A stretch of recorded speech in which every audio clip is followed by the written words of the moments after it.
கவி, நீ ஒரு புருஷன் வேணுங்கிறதுக்காகவோ இல்ல அவன் மூலியமா கிடைக்க போற சுகத்துக்காகவோ கல்யாணம் பண்ணலாங்கிறது எனக்கு தெரியும். அதே மாதிரி அவனும் ஒரு பொண்டாட்டி வேணுங்கிறதுக்காகவோ இல்ல அவன் மூலியமா கிடைக்க போற சுகத்துக்காகவோ கல்யாணம் பண்ணலாங்கிறது எனக்கு தெரியும். இருந்தாலும் உங்க 2 பேருக்கு நடுவுல இந்த கல்யாணத்துக்கு பாலமா இருக்கிறது யாரு? அந்த குழந்தை.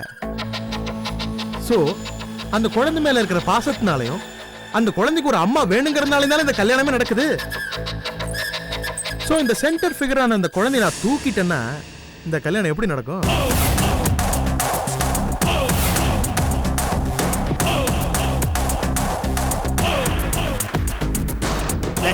குழந்தைய தூக்குனா அந்த சிவகுமார் தம்பி ஒன்று சும்மா விடுவாரா? போடா பைத்தியக்காரன். உன்னை விட அவருக்கு ஆள் பலமும் பணபலமும் நிறைய இருக்குடா. குழந்தைய தூக்குறான் நம்ம குழந்தை. யோ, அறிவில்லை உனக்கு? நான் அந்த குழந்தையோட கதையை முடிச்சிடுவாங்க. அதுக்கப்புறம் அந்த ஆள் என்ன பண்ண என்ன குழந்தை திரும்பி வந்துருமா? இங்க பாருக்காவே, இந்த ஆளை பக்கத்துல வச்சுக்கிட்டா இப்படிதான் தப்பு தப்பா யோசனை சொல்லுவான். உனக்கு ஒண்ணு நல்லா சொல்றேன், குழந்தைக்கு எதுவும் ஆகக்கூடாதுன்னா கல்யாணத்துக்கு முன்னாடியே பத்திரம் என் கைக்கு வரணும். இல்ல குழந்தையும் தூக்குவேன், கல்யாணத்தையும் தடுத்து நிறுத்துவேன். பாட்டுமா?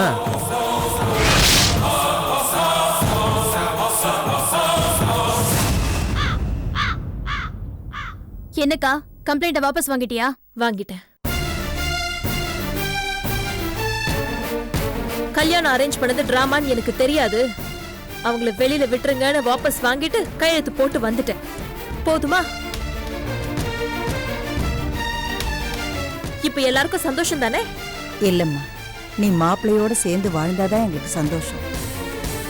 ஆமா இளவரசி, எங்களுக்காக நீ மனசை மாத்திக்கிட்டு கம்ப்ளைண்ட்டை வாபஸ் வாங்கின மாதிரி உன் பிடிவாதத்தை விட்டுட்டு மாப்பிள்ளை கூட சேர்ந்து வாழ்ந்தினா எங்களுக்கு எல்லாம் சந்தோஷமா இருக்குமா? அது கண்டிப்பா நடக்காது சித்தப்பா.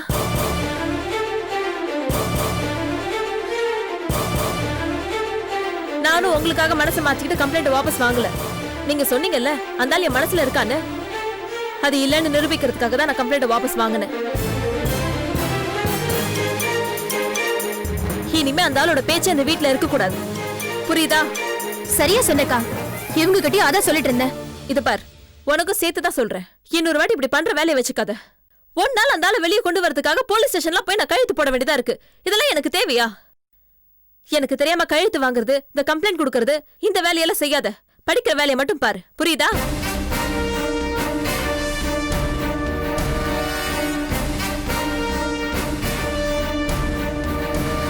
இதுக்கு மேல நம்ம கையில ஒண்ணு இல்லை. எல்லாம் தளபதி இப்படிதான் நடக்கும். நடக்கிறது நடக்கும். நான் கிளம்புறேன். நீ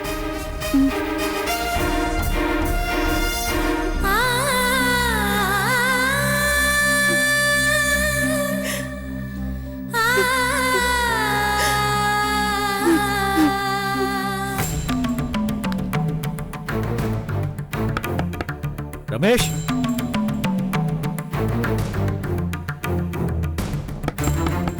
ரமேஷ். வாங்க சுப்பிரமணி, உள்ள வாங்க.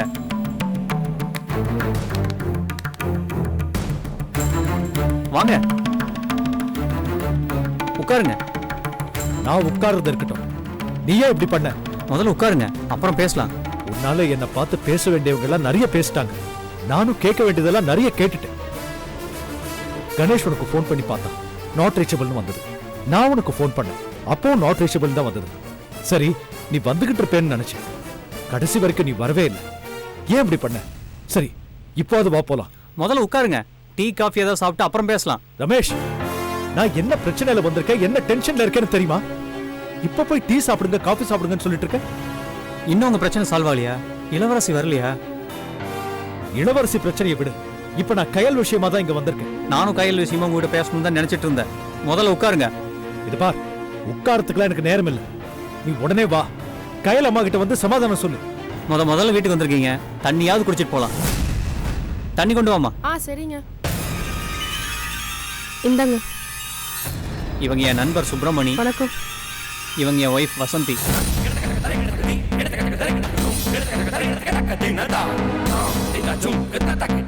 நீ உள்ள போமா. என்ன மன்னிச்சிருங்க சுப்பிரமணி, டிராமாங்கிற விஷயத்த எங்க அப்பா அம்மாட்ட நான் பேசினேன். அவங்க அதுக்கு ஒத்துக்கவே இல்லை. நான் எவ்வளவோ எடுத்து சொல்லியும் அவங்க மனசு மாறவே இல்லை.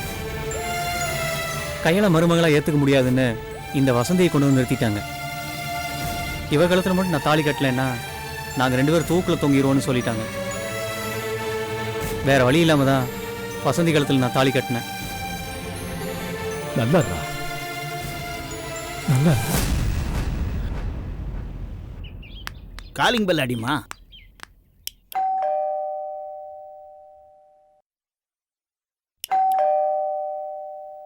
யாருது?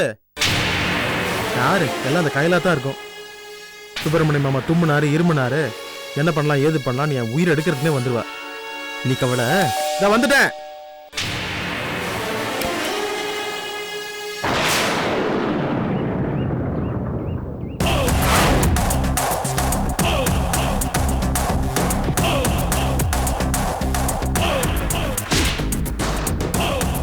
அட, நான் பாக்குறது கனவா இல்ல நினைவா?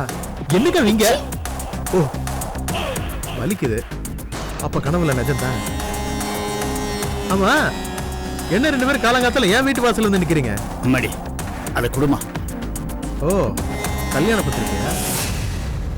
கல்யாண பத்திரிக்கைலாம் அடிச்சு தடல் புடலாம் கல்யாணம் பண்ற அளவுக்கு 2 பேருக்கு துணிச்சல் வந்துருச்சா? கல்யாண பத்திரிக்கை திறந்துருக்கட்டும், நான் கேட்ட வீட்டு பத்திரம் என்னாச்சு? நான் கேட்ட பத்திரத்தை ரெடி பண்ணாம என்ன தைரியத்துல கல்யாண பத்திரிக்கையோட என் வீட்டு வாசல் வந்து நிக்கிறேன்? இங்க பார், ஏதோ விட்ட குறை தொட்ட குறையில இந்த காத்து மனசு மாறிடுவான்னு தப்பு கணக்கெல்லாம் போடாத. அது இந்த ஜென்மத்தில் நடக்காது.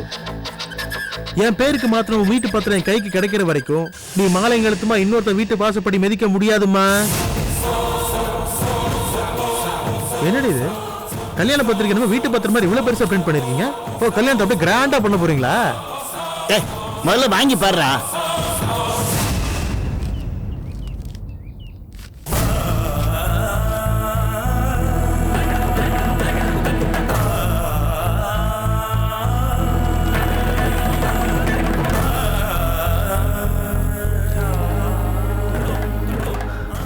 என்னால் நம்பவே முடியல கவி. நீ இவ்வளவு சீக்கிரம் மனசு மாதிரி பத்திரத்தை என் பேர்ல எழுதி கொடுப்பா நான் நினைச்சு கொடுப்பாங்களே. இந்த ஆள் இதுக்கு ஒத்துக்கிட்டு இருக்க மாட்டானே. ஏதோ கொடுக்கற தெய்வம் கூரையை பிச்சுக்கிட்டு கொடுக்குன்னு சொல்லுவாங்க. காலங்காத்தால வீட்டு காலிங் பெல் அடிச்சு கொடுக்கறத இப்பதான் பாக்குறேன். அது வரைக்கும் சந்தோஷம்.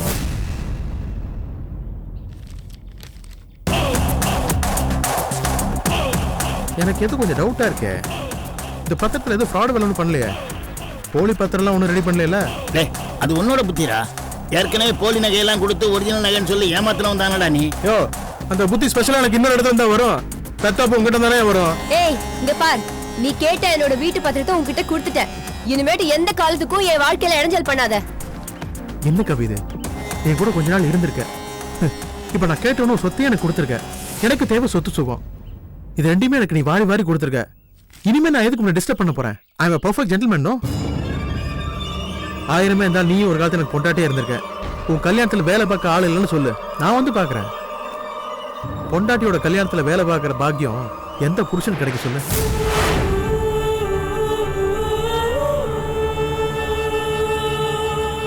ஆமா, வீட்டை என் பேருக்கு எழுதி கொடுத்துட்ட. கல்யாணம் ஆகி நீ உன் புருஷன் வீட்டுக்கு போயிடுவ. இந்த ஆள் மானசனாச்சே, என் வீட்டுக்கு வரமாட்டான். அப்ப இந்த ஆளோட கதி என்ன? இவர் என் கூட தான் இருப்பாரு. அதுக்கு சிவகுமார சம்மதிச்சிட்டாரு.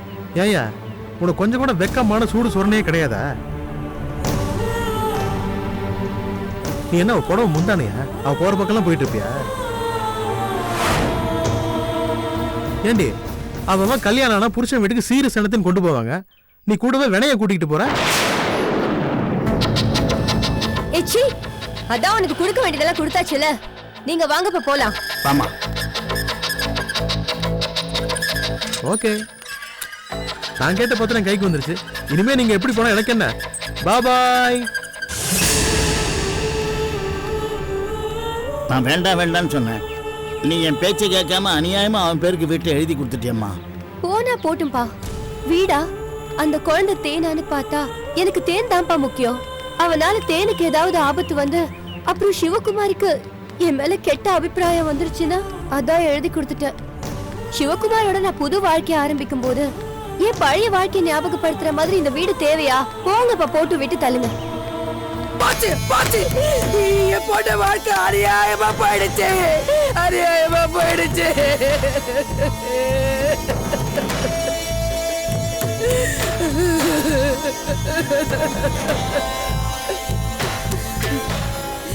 நீ என்னவோ போலீஸ் ஸ்டேஷன் வாசல்ல வச்சு பெருசா சொன்னீங்க. உன் பொண்ணு வாழ்க்கைக்கு நான் பொறுப்பு. மாப்பிள்ளைய கூட்டிட்டு வரேன்னு சொன்னியே,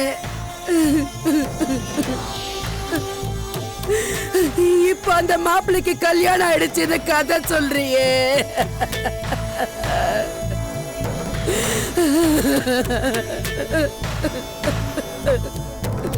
அதையே இப்ப நான் உங்ககிட்ட கேக்குறேன்.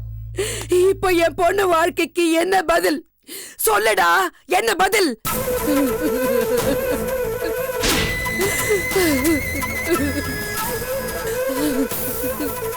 உன் பொண்டாட்டி கூட ஒண்ணு சேரணுங்கிறதுக்காக என் பொண்ணு வாழ்க்கைய பணைய வச்சிட்டியேடா.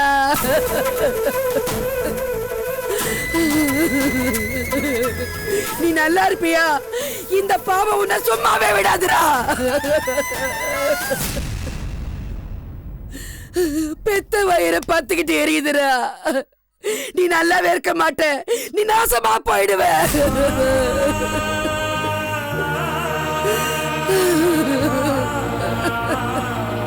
ஏண்டி நீ எல்லாம் கூட பிறந்தவளா?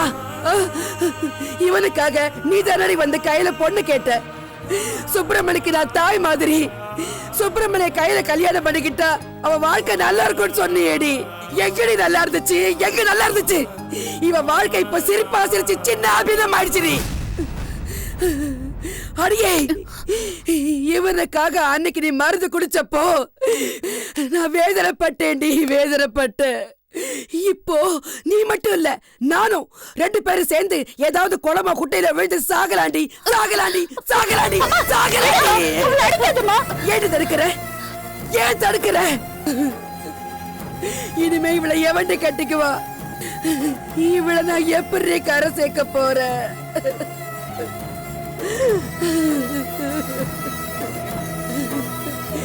என்னால இனிமே இந்த தெருவுல உட்கார்ந்து பூ கூட வைக்க முடியாதே. என் மான மரியாதை எல்லாம் போச்சு. நான் என்னடி பண்ணுவேன்? நான் என்னடி பண்ணுவேன்?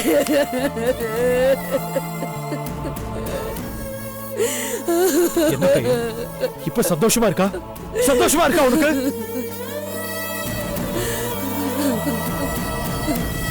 என்னடா அவளை போய் சந்தோஷமான்னு கேக்குற?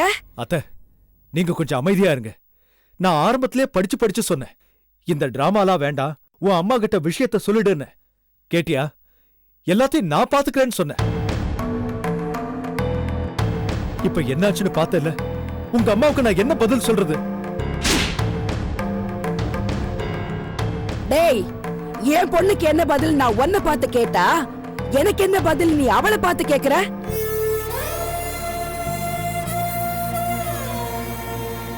என்னமா சும்மா பதில் சொல்லு பதில் சொல்லுன்னு சொல்லிட்டு இருக்க? உனக்கு என்ன? இப்ப கையில் கல்யாணம் நடக்கணும், அவ்வளவுதானே? சுப்பிரமணி சார்பா நான் பதில் சொல்றேன்.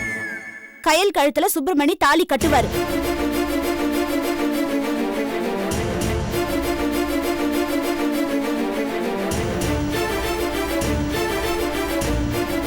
என்ன நீ சொல்றீங்க? நீ சொன்னாரு, யாரோ ஒரு இளவரசிக்காக பரிதாபப்பட்ட அவ கழுத்துல தாலி கட்டின. இவ என் கூட பிறந்த தங்கச்சி, உனக்கு உதவி செய்ய போய் இப்ப நிர்கதியா நிக்கிறா. இவ கழுத்துல நீ ஏன் தாலி கட்டக்கூடாது?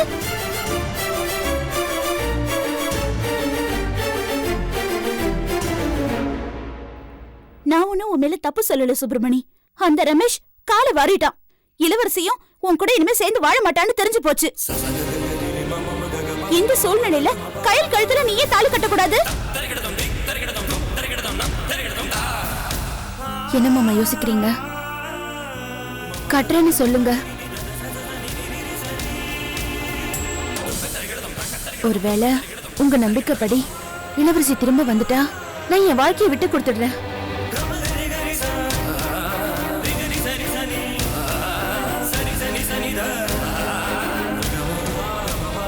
யோசிக்காதீங்க மாமா. உங்களால ஏன் வாழ்க்கை கெட்டு போச்சுங்கிற கெட்ட பேரு உங்களுக்கு வேண்டாம். நான் காலம் பூரா இப்படியே இருந்து கல்யாணம் பண்ணிக்காம தனியா கடைசியில கொள்ளி வைக்கிறதுக்கு கூட ஆள் இல்லாம ஒரு அனாதை பொண்ணமா போறதை விட உங்க கையால தாலி கட்டிக்கிட்டு உங்க பொண்டாட்டியாவே செத்து போயிடுறேன். உங்க கையால எனக்கு கொல்லி வைங்க, அது போதுமாமா?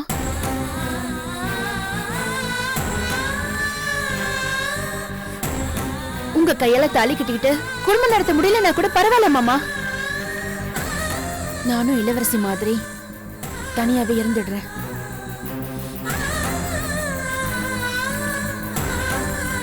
எனக்கு உங்க பொண்டாட்டிங்கிற அங்கீகாரம் மட்டும் கொடுங்க. இன்னாரு பொண்ணு தனியா இருந்து செத்து போயிட்டாங்கிறத விட சுப்பிரமணியோட பொண்டாட்டி செத்து போயிட்டாங்கிறது தான் எனக்கு மதிப்பு.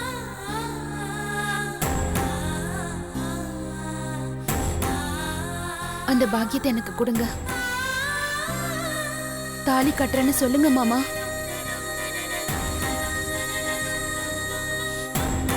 என்ன பதில் சொல்ல மாட்டேங்கிற? ஏன் இப்படி மௌனமா இருக்க?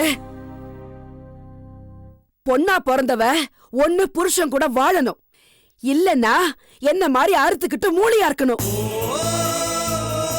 இல்லன்னா இளவரசி மாதிரி வாழ வெட்டியாவது இருக்கணும். இப்படி எதுலயுமே சேராம என் பொண்ணு தனிமரமா நிக்கணுமா? சொல்லு சுப்பிரமணி, சொல்லு. என்ன சுப்பிரமணி பேசாம நிக்கிற? கையில் கழுத்துல தாலி கட்டுறேன்னு சொல்லு.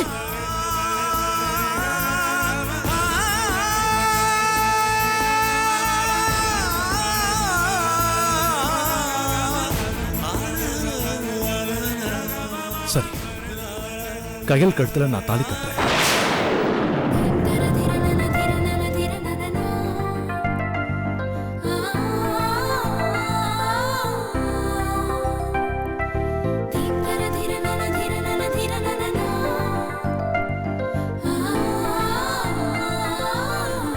ஆனா ஒரு கண்டிஷன்.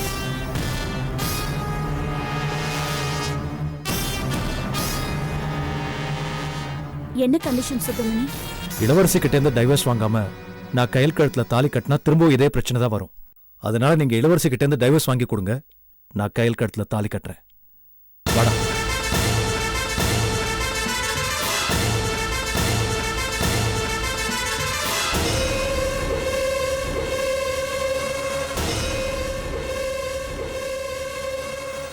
டைவர்ஸ் தானே வேணும். அந்த இளவரசியை டைவர்ஸ் கொடுக்க வைக்கிறேன்.